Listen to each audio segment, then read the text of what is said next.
I want to explain now simple application of integration in economics.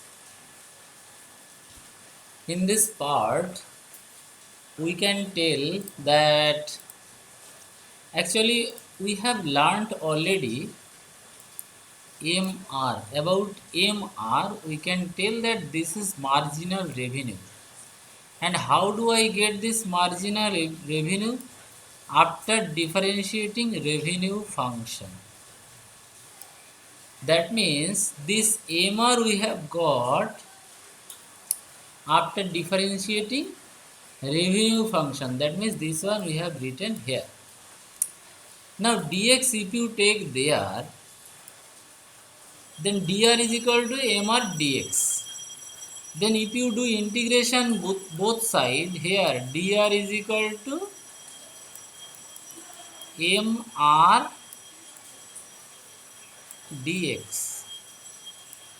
Actually this integration you have not learned still now, but I am telling you this is general concept. If you integrate both sides, see here I am giving integration sign. This is called integration sign, and this is also called integration sign. Both side I am giving integration sign.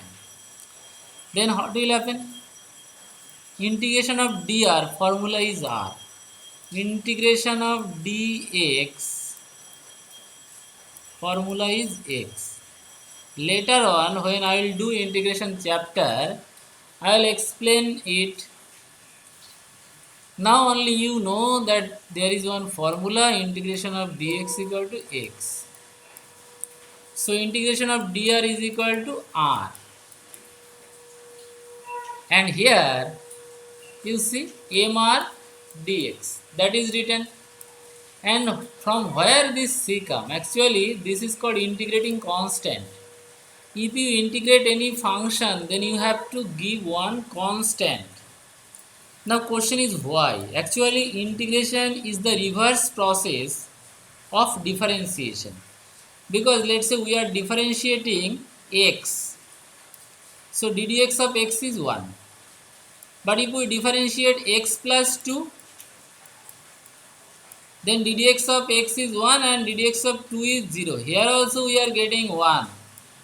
If we differentiate x plus 7, then ddx of x is 1, ddx of 7 is 0. Now see, ddx of x also 1, ddx of x plus 2 also 1, ddx of x plus 7 also 1. So here we can tell ddx of x plus 0, that is 1.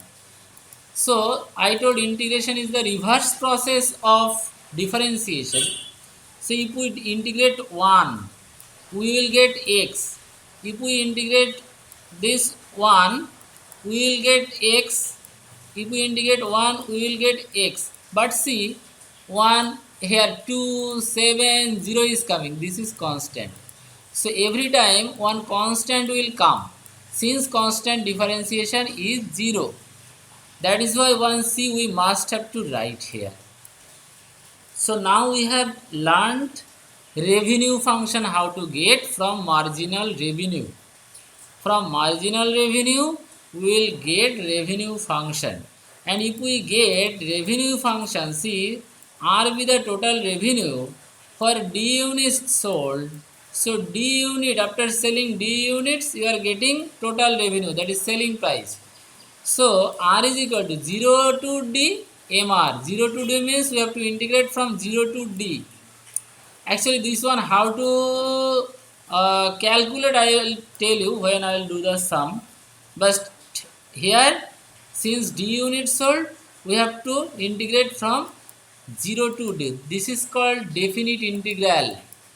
In case of definite integral, we need not to write this c. So here you see c is not written because this c will be cancelled. Now see here p is demand function. How to get demand function? Demand function we will get if we divide by r to whom? Revenue function. If we divide revenue function by x, then we will get the demand function, because you know Revenue function we get after multiplying demand function and x.